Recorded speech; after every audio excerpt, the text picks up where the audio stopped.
시간 저를 따라 고백하겠습니다. 하나님이 함께 하십니다. 하나님이 나와 함께 하십니다. 옆에 지체를 보고 인사하겠습니다. 하나님이 우리와 함께 하십니다. 임마누엘의 하나님이 우리와 함께 하심을 믿습니다. 아멘. 네, 요즘 지폐를 잘 안 쓰죠? 예, 돈 씁니까? 지폐 사용하세요? 주로 카드 사용하지 않은가요? 예. 그런데요, 그럼에도 불구하고 각 나라는 돈을 발행합니다. 그리고 그 돈에는요, 고유한 디자인이 있어요. 그리고 그 돈을 이제 보면 꼭 그 돈이 새겨진 인물이 나오는데 대체적으로 그 국가에서 가장 존경하는 위인일 것입니다. 당장 우리나라를 본다면 이제 100원짜리에는 이순신 장군, 그리고 이제 고액으로 넘어갈수록 이제 퇴계 선생, 율곡, 세종대왕, 신사임당 등등 나라를 구하거나 발전시킨 인물이며, 그리고 미국 달러를 보잖아요. 미국 달러에는 주로 초대 대통령들인데, 즉 오늘날 미국을 잇게 한 인물들입니다. 그런데 이 돈을 보면요, 보다 독재가 강한 나라에는요, 그 돈에 이제 인물이 한두 명밖에 없어요. 북한 그러면 북한 돈에는 김일성, 김정일 부자만 이렇게 다 들어가 있고요. 중국 그러면 누가 들어가 있는가요? 모택동만 들어가 있습니다. 그리고 여러분 몽골 같은 경우는요, 모조리 징기스칸입니다. 그리고 싱가포르는 초대 대통령 초상이 새겨져 있는 것이죠. 그만큼 대내외적으로 국가의 중심이 되는 인물을 대체적으로 지폐나 동전에 많이 새겨 넣습니다. 자, 그런데 이 전통은 주로 이제 우리가 알기로는 이제 역사적으로 그리스 로마 이때부터 이제 그 인물들을 많이 넣었던 것입니다. 자, 특히 로마 같은 경우는 그때 당시에 데나리온이라는 동전을 화폐를 이제 사용을 했거든요. 그런데 이 데나리온 동전에는 누가 들어가 있느냐? 집권 황제각, 즉 그 당시에 살아있는 황제의 초상화가 새겨져 있습니다. 즉 내가 이 동전, 이 데나리온을 사용하는 곳에는 황제의 권력이 미친다, 황제의 권력이 이렇게 뻗어 있다라는 것을 알린다는 것이죠. 쉽게 얘기해 볼까요? 우리나라 돈을요, 일본에서 사용할 수 있는가요? 여러분 돈 10,000원짜리 들고 일본에서 사용할 수 있는가요? 못 사용합니다. 그 이유는 무엇인가요? 우리나라의 그 대통령의, 우리나라의 권력이 일본까지 뻗어 있지 않기 때문입니다. 그런데요, 달러를요, 물론 환전해야 되겠지만 음성적으로 우리나라에서 사용할 수 있고요, 후진국에서도 사용할 수 있습니다. 왜 그럴까요? 그만큼 미국의 힘이 전 세계에 뻗어나 있다는 것을 말하고 있는 것입니다. 마찬가지로 로마 황제, 그때 당시에 예수님이 살아계실 때 로마 황제의 초상이 새겨진 이 동전이 사용되는 곳은 곧 로마 제국의 영토라는 것을 알려있는 것이었는데, 그 로마 제국의 황제의 얼굴이 새겨진 동전, 즉 데나리온만으로 이것을 곧 세금으로 납부해야 됐습니다. 다른 나라 돈은 안 됐어요. 자, 그러다 보니까 이 유대인들의 입장은 어떻게 됐었냐? 유대인들, 잘 생각해 보십시오. 유대인들이 5대 제국이라거든요. 아수르, 바벨론, 페르시아, 그리스, 그러니까 헬라, 로마까지 이 5대 제국에 적어도 한 600년 정도를 지배당했습니다. 600년 정도를 유대인들이 지배당했는데, 이 지배하고 있는 이 나라의 돈으로 세금을 납부하는 게 자존심 상해요. 여러분 한번 생각해 보십시오. 물론 지금은 그럴 일이 없겠지만, 우리나라가 대한민국에서 사는 사람들이 대한민국의 원화, 그러니까 이제 세종대왕이나 신사임당으로 세금 내잖아요. 그런데 대한민국에 있는 사람들이 엔화나 달러로 낸다는 것, 이게 뭔가요? 대한민국 경제가 폭망했거나 그리고 다른 나라에 침탈당했을 때 그렇게 이제 엔화나 달러로 우리가 세금 내는 법입니다. 그렇기 때문에 이때 당시에 이제 유대 땅에서 유대 세금을 로마 황제 얼굴이 들어가는 데나리온을 내는다는 것은 유대 민족주의자들에게 정말 기분 나쁜 일이에요. 즉 왜? 우리가 유대인들인데 왜 로마인들한테 이렇게 세금을 로마 돈으로 세금 내느냐? 그만큼 유대인들이 힘이 없어서 그렇다 그러면서 우리는 독립하고 싶은데, 언젠가는 저 로마로부터 독립하고 싶은데 정말 이것은 자존심 상하는 일이다라고 유대인들은 생각하였던 것입니다. 자, 이러한 와중에 오늘 본문에서 로마 돈으로 로마인들에게, 로마 제국에게 로마 데나리온으로 세금 내는 것에 대해서 오늘 본문은 바리새인들과 헤롯 당원들이 나와 예수님을 시험하는 장면인 것입니다. 먼저 바리새인과 헤롯 당원에 대해서 먼저 알아볼 필요가 있는데요. 여러분 저를 따라해 보겠습니다. 바리새. 예, 조금 유치하죠, 그죠? 꼭 무슨 어린이 이제 성경 공부도 아니고, 그런데 어린이 성경 공부처럼 여러분들 공부할 필요 있어요. 예, 바리새 혹은 바리새라 그러는데, 이 바리새인들이라고 얘기했을 때 바리새라는 뜻은 분리된이라는 뜻입니다. 예, 이 바리새라는 것은 분리된 자들이라고 얘기했는데 왜 분리되었냐 하면 그만큼 자존심이 세기 때문입니다. 바리새인들, 나는 경건하기 때문에 하나님께 속했어. 나는 경건하기 때문에 세속된 너희들과 달라. 나는 구별된 자야. 그러면서 분리된 자, 구별된 자라는 뜻의 바리새라고 부르면서 그들을 철저히 특별한 존재로 그들은 자존심을 세웠던 것입니다. 그래서 보통 백성들과 우리는 구별되었기 때문에 난 너희들과 다른 족속이기 때문에 나는 바리새인이야. 그러면서 이렇게 자기들을 분리시켰었던 사람들입니다. 그렇기 때문에 이 바리새인들의 기도는 백성들 앞에서 내 경건함을 자랑하는 기도였었고, 모퉁이와 사람들이 모인 곳에서 티를 내면서 화려한 기도를 했던 사람이 바로 바리새인들이었던 것입니다. 왜? 그냥 평범하게 살고 있는 백성들과 다른 모습을 보여주고 싶었기 때문입니다.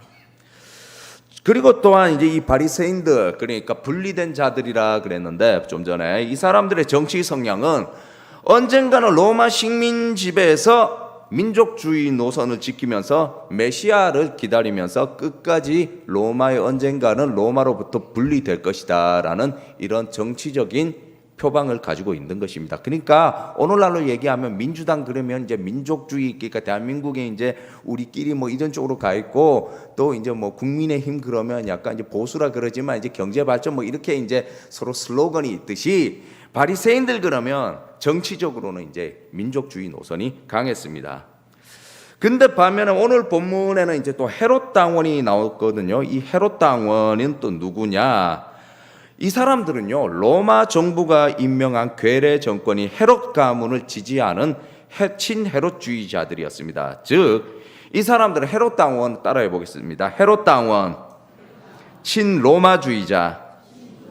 예, 그러니까 헤롯 당원들은 우리는 뭐 로마 정권을 지지해. 로마가 이 땅을 다스리면 적어도 우리는 안정적인 정치 활동을 할 수 있다라면서 이 헤롯 당원은 친로마주의고 바리새인들은 민족주의자들이었습니다. 그러다 보니까 이 헤롯 당원과 바리새인들이 이 둘이 만나면 어떻게 될까요? 어떻게 되겠냐? 싸웁니다. 그런데요, 오늘 본문 윗구절인 13절에서 이 두 집단이, 즉 헤롯 당원하고 바리새인 이 두 집단이 함께 모였습니다. 왜 모였을까요? 예수님의 말씀을 책잡으러 나왔기 때문입니다. 13절에 보면 책 잡는다고 했었는데 원어적 표현에서 얘기한다면 사냥꾼이 덫을 놓아 함정에 빠뜨리게 한다는 의미였습니다. 즉 예수님을 함정에 빠뜨리기 위해서 평소에는 사이 나쁜 바리새인과 헤롯 당원이었지만 공통적인 목적에 의해 가지고, 즉 예수라는 인물을 죽이기 위해서, 곤란에 빠뜨리기 위해서 둘이 연합을 했다는 것입니다. 자, 그렇다면 우리가 여기서 한번 알 필요가 있죠. 바리새인들은 분명 예수님을 기다리는 그런 어떤 이제 메시아를 기다리는 그런 사람들이기도 했는데 왜 예수님을 싫어했을까요? 예? 분명 바리새인들 중에서는 이제 랍비도 있고 여러 사람들이 있는데 백성들의 이제 지도자이기도 했는데 이 사람들은 예수님을 무지 싫어했습니다. 그 이유는 무엇이었을까요? 바로 낙동강 오리알이 되었기 때문입니다. 자, 바리새인 입장 여러분 한번 생각해 보십시오. 예수님이 오기 전까지는요, 백성들이 바리새인 따릅니다. 그리고 바리새인한테 가가지고 랍비여, 선생님이여, 지도자요 그러면서 지금 백성들 많은 사람들이 바리새인들을 따라요. 그런데 예수님이 딱 오고 난 다음에 어떻게 됐는가요? 전부 다 예수님 따라가니까 졸지에 어제까지만 해도 나는 적어도 이제 내 사람들이 나를 따르는 나는 인기 스타였는데 예수님 다 따라나가니까 나는 낙동강 오리알 된 거야. 자, 여기서부터 자존심이 상한 것입니다. 심술이 나오는 것입니다. 즉 겉으로는 민족주의, 겉으로는 메시아를 기다린다 했지만 정작 메시아가 나타나니까 난 사람들이 나를 추앙했는데 저 메시아를 다 따라가니까 그게 기분 나빴던 거예요. 근데 이게 인간의 심술인 것입니다. 겉으로는 하나님 오는 거 좋아요. 저 겉으로는 하나님 따르기 원합니다. 겉으로는 메시아에 오셔서 이 땅을 구원하소서. 단 내가 가지고 있는 특권은 유지해 주시고 내가 가지고 있는 이 사회적 인기를 보장해 주소서. 이게 바리새인들의 말이에요.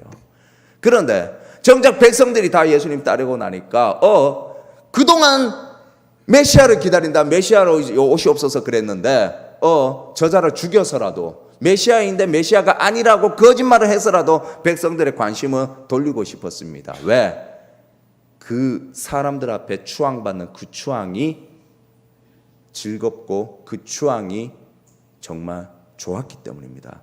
여러분 정치인들 아시죠? 정치인들이 막 그 청문회나 보면 좀 말도 안 되는 소리 하고 있지 않습니까? 어떤 국회의원은 이제 어느 법무부 장관한테 이모씨 그러다가 그게 이모가 이제 친인척 관계 이모가 아니라 뭐 이모씨다 뭐 이렇게 말도 안 되는 소리도 했었고, 또 어떤 국회의원은 뭐 프로그램 가지고 장난치고 이러다가 뭐 그랬는데 왜 그렇게 독한 말을 품으면서까지, 그리고 얼굴에 철면피 쓰는 것까지 전에 했던 그 말을 이제 뭐 부끄러워하지 않고 왜 그렇게 설까요?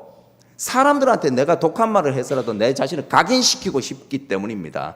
그래서 정치인들이 가장 싫어하는 것이 나를 비난하는 것보다 무관심이 더 싫다고 얘기하죠. 적어도 나한테 욕하고 악평을 다는 사람은 적어도 나한테 관심을 가지는 것이라 이렇게 하죠. 그런데 백성들이 다 이렇게 다 예수님께 가버리니까 바리새인들의 입장에서는 그 관심이 그리웠던 것입니다. 그러자 그 한 줌도 안 되는 권력과 그 인기몰이 때문에 예수님이 메시아이지만 저자는 메시아가 아니고 바알세불의 왕이다 그러면서 온갖 독하고 썩은 말들을 뱉었던 자들이 바로 바리새인들이었던 것입니다. 또한 헤롯 당원을 보겠습니다. 헤롯 당원은 좀 전에 말한 것처럼 친헤롯 성향, 그러니까 로마 정부로부터 주어지는 편의와 특권을 누렸던 사람인 것입니다. 자, 그러다 보니까 이 헤롯 당원들은 유대인 백성들로부터 절한 매국노 그러면서 얘기했던, 이제 손가락질 당했던 것이죠. 그런데 헤롯이 누굽니까? 헤롯이 로마가 세운 괴뢰 정부예요. 로마가 세운 그 괴뢰 정부에 있다 보면 정부를 지지하다 보니까 로마 제국의 이제 떡고물이라 그러죠. 그 얄팍한 그 떡고물이 주어지고 또 그러니 그것이 너무나 달콤했습니다. 그러다 보니까 로마 제국이 영원하길 원했지 그들은 메시아를 원하지 않았어요. 헤롯 당원들은. 왜? 다시 말하지만 로마 제국으로부터 제공받는 편의와 특권이 너무나 달콤했기 때문입니다. 그런데 이 헤롯 당원들이 가장 무서워했던 것이 무엇일까요? 바로 메시아의 등장입니다. 이 사람들은 메시아를 원하지 않아요. 로마에 속해가지고 백성들 앞에 매국노지를 한다 하더라도 끝까지 이대로 가기를 원하는데 메시아가 딱 나타나 버리면 어떻게 될까요? 자칫 헤롯 왕가가 무너질 수 있기 때문입니다. 자, 우리 옛날로 한번 생각해 볼까요? 옛날에 친일파들이 있습니다. 1945년 이전에 친일파들이 원하는 게 뭡니까? 일본 제국이 망하면 안 돼. 일본 제국이 망하고 독립되는 순간 친일파들은 다 숙청돼요. 그런 입장이에요, 이 헤롯 당원이. 자, 그렇게 이제 이 헤롯 당원이 유대인들이 그토록 기다리는 메시아가 이제 딱 나타나고 메시아가 왕으로 등극하는 순간에 이들은 반역죄로 처형될 것을 가장 두려워했습니다. 자, 이렇게 서로 다른 이유가 있지만 같은 목적으로 바리새인과 헤롯 당원들은 연합하여 예수님을 함정에 빠뜨리려고 합니다. 자, 오늘 본문은 아닌데 14절, 우리 14절 오늘 성경 위에 있는데 14절 우리 함께 읽겠습니다. 신약 75쪽입니다. PPT 갑자기 찾으려니 힘들죠? 예. 자, 우리 14절입니다. 16절이 아니라 14절입니다. 예. 성경 펼쳐주시기 바랍니다. 되나요? 자, 우리 앞에 봐도 안 돼요. 앞에 16절밖에 안 떠요. 여러분 성경 펼치시기 바랍니다. 12장 14절 함께 읽겠습니다. 시작. 와서 이르되 선생님이여 우리가 아노니 당신은 참되시고 아무도 꺼리는 일이 없으시니 이는 사람을 외모로 보지 않고 오직 진리로서 하나님의 도를 가르치심이니이다. 가이사에게 세금을 바치는 것이 옳으니까 옳지 아니하니까. 이 이제 바리새인들과 헤롯 당원들이 와가지고 이제 얘기합니다. 예수님이 참되고 외모로 판단되지 않고 하나님의 도를 가르친다고 하였는데 이 말이 뭐냐? 마음에도 없는 말로 먼저 치켜 세우는 것이죠. 마음에도 없는 말로 치켜 세우면서 말을 곡해하면서 상대방을 함정에 빠뜨리려고 합니다. 그러면서 곤란한 질문을 하는데 그 곤란한 질문이 뭐냐? 가이사, 즉 로마 황제에게 세금을 바칠까요? 아니면 바치지 말아야 될까요? 바치는 것이 옳습니까? 바치지 않는 것이 옳습니까? 라는 이런 질문을 딱 던져버립니다.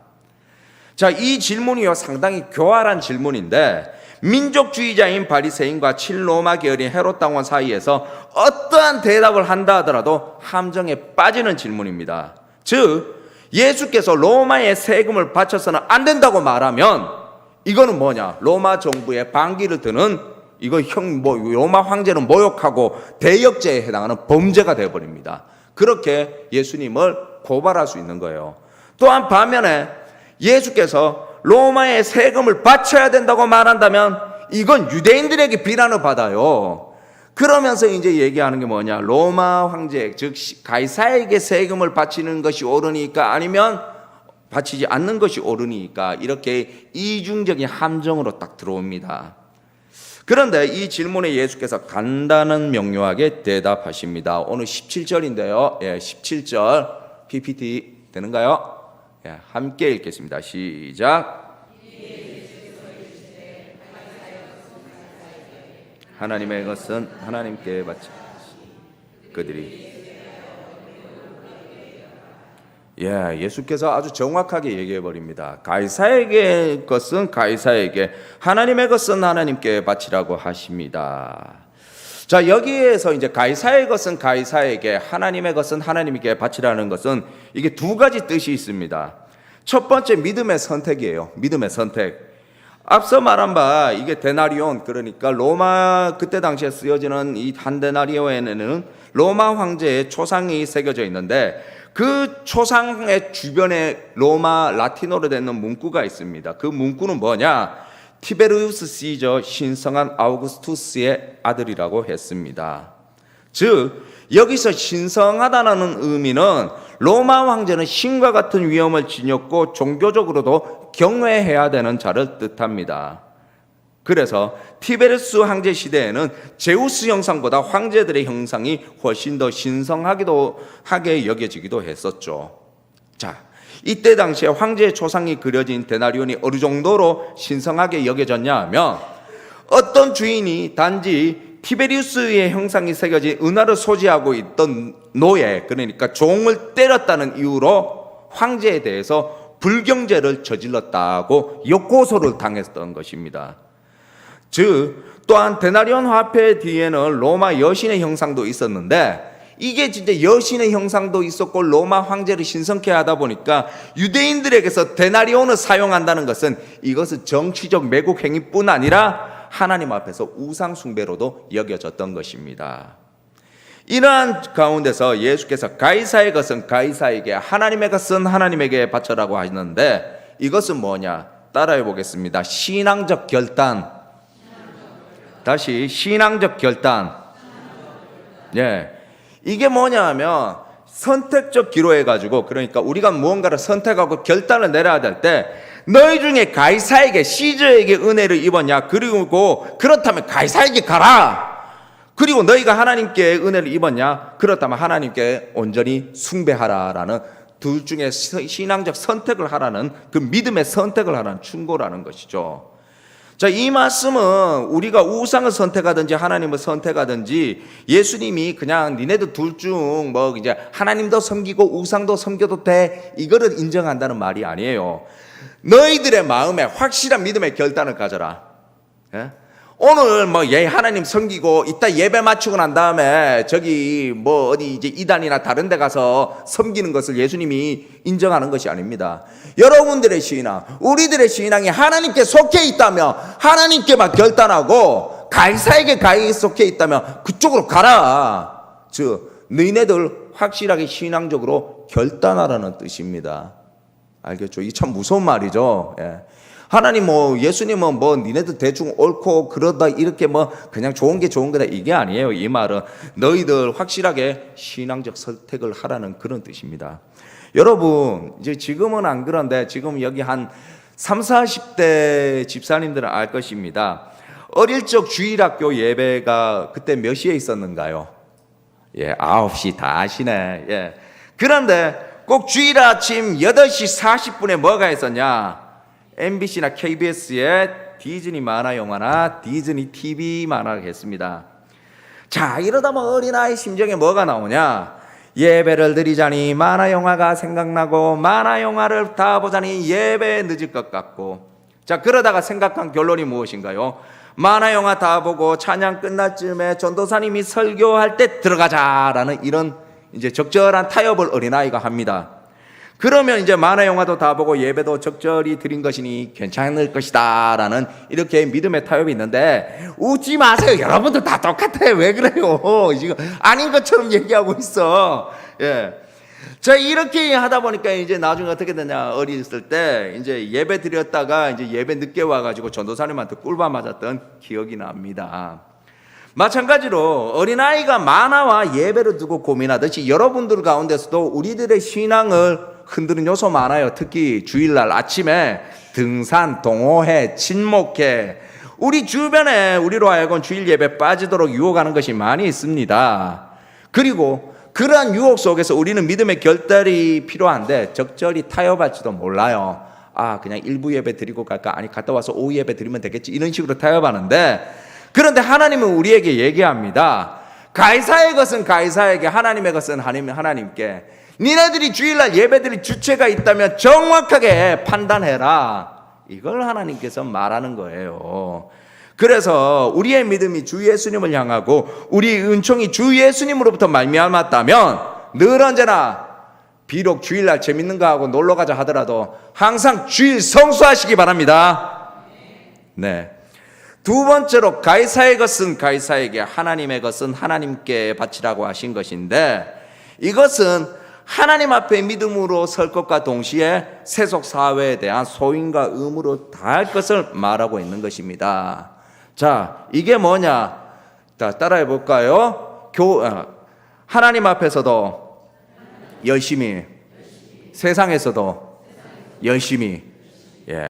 이게 예수님이 가이사의 것은 가이사에게, 하나님의 것은 하나님께 바쳐라, 이 말은 내가 하나님께 온다 해갖고 세상을 등한시하고, 혹은 내가 세상에 직장생활 한다고 해갖고 하나님께 등한시하라, 이게 아닙니다. 모든 곳에서 열심히 살아가라는 이런 것이죠. 예. 여러분 이게 기억해 두십시오. 직장에서 인정받고 치열하게 사는 것이 물론 바람직하지만 그것이 힘들기도 합니다. 그럼에도 불구하고 그리스도인들은 직장과 사회에서도 인정받고, 그리 또한 신앙생활에서도 열심을 다해야 하는 것이 온전한 믿음이라는 것을 우리 기억해야 될 것입니다. 왜 이래? 예, 늘 언제나 세상에서 치열하시고 주님 앞에서도 열심을 다하면서 살아가시는 저와 여러분 되시기를 바랍니다. 여러분 생각해 보십시오. 주일 성수, 교회 봉사, 모든 예배 다 참석하고 교회에서 인정받는데, 근데 맨날 직장이나 학교에서 지각하고 근무 시간에 딴짓하다가 소홀히 한다면 그거 세상에서 뭐라 그럴까요? 그것이 온전한 믿음이라 할 수 있는가요? 아니라는 것이죠. 가이사의 것은 가이사에게, 하나님의 것은 하나님께 바치라는 말처럼 하나님도 온전히 섬기고 세상에서 최선을 다하면서 살아가는, 그야말로 열심히 살아가고 이끌 수 있는 그런 모범이 되는 그리스도인이 되라는 말씀이 바로 가이사의 것은 가이사에게, 하나님의 것은 하나님의 것을 바쳐라라는 예수님의 말씀인 것입니다. 여러분, 제가 신대원을 졸업한 지 오래됐는데 그때 당시에 이제 정말 귀따갑게 들은 말이 있습니다. 또 이것도 따라해 보겠습니다. 한 손에는 성경을, 한 손에는 신문을. 예, 이게 뭐냐? 20세기 독일 신학자 칼 바르트가 한 말인데, 목회자는 성경 말씀을 통하여 하나님 앞에 내가 어떠한 존재임을 알아야 함과 동시에 매일 출간되는 신문을 통하여 인간의 일생이 어떠함인지 알아야 한다고 말했습니다. 자, 이게 뭐냐 하면, 목회자가 세상 등지고 하나님의 말씀만 전한다면 이건 너무 추상적이고 붕 뜬 말이잖아요. 목사가 생명의 말씀뿐만 아니라 일상생활 또한 알아야 된다는 것을 말하고 있는 것입니다. 그래서 한 손에는 성경을, 한 손에는 신문을 가지고 오라는 이런 말을 칼 바르트가 하였던 것입니다. 그런데요, 저는 이 말이 한 손에는 성경을, 한 손에는 신문을이란 이 말이 목사에게만 해당된다고 생각하지는 않아요. 바로 이 시대에 예수님을 믿고 따르는 여러분들에게도 해당되는 거예요. 내가 하나님을 찾고 하나님께 속한 자이지만 세상과 단절되지 않은 그리스도인, 세상 속에서 치열하게 살아가고 세속적인 목표를 이루기 위해서 살아가는 인생이지만, 그러한 가운데서라도 바쁜 와중에 있더라도 하나님을 간절히 찾는 그 그리스도인, 그 사람이 바로 어느 신학자가 말한, 칼 바르트가 말한 한 손에는 성경을, 한 손에는 신문을 든 그리스도인인 것입니다. 또한 오늘 본문에 나오는 가이사로 대표되는 세상과 하나님 앞에 인정되는 그리스도인인 것입니다. 그렇기 때문에 여러분들의 일상의 삶 가운데서도 치열한 삶과 그리고 세상에서도 칭찬받는 사람 되시옵고, 또한 교회에서도 하나님과 여러 성도들에게도 칭찬받는 모든 성도님들 되시기를 바랍니다. 여러분, 지금은 사순절 기간입니다. 이 사순절 기간은 주님의 행보를 기억하면서 은혜에 감사하는 기간입니다. 특별히 예수님을 본받는 믿음과 행함과 그 또한 경건의 훈련이 요구되는 시기라고도 하죠. 그렇기 때문에 가이사로 대변되는 세상에서 하나님을 향한, 하나님께 속한 그 믿음의 소중한 것들은 지켜야 되는 그런 시기라는 것입니다. 하지만 더 나아가 내 경건, 내 믿음만을 생각하는 것이 아니라 이 땅을 향한 주님의 희생과 순환 또한 생각하면서, 아직도 복음을 받아들이지 못한 내 주변의 이웃들을 생각하면서 함께 그 누군가를 위해서 치열한 일상 속에서 그 누군가를 섬김으로 다가가야 될 시기가 바로 사순절인 것입니다. 그렇기 때문에 우리의 시선이 주님을 향하고 우리 각자의 상태에서 잃어버린 영혼을 이끌고자 기도할 때, 이것이 하나님께 속한 믿음의 소중한 것들을 지키는 것이고, 곧 세상과 하나님 앞에서 최선을 다하는 우리가 된다는 것입니다. 그렇기 때문에 우리가 세상과 하나님 앞에서 치열한 일상 속에서 최선을 다하며 살아갈 때 세상은 우리를 본받고자 할 것입니다.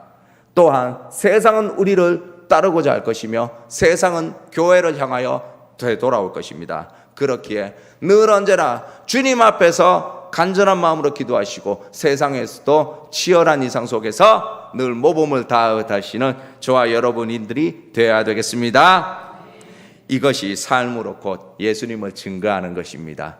이러한 우리의 삶을 통해서 세상이 다시 돌아오기를 바라며 이 시간 다 함께 기도하겠습니다. 살아계신 하나님, 언제나 인도하여 주시옵소서.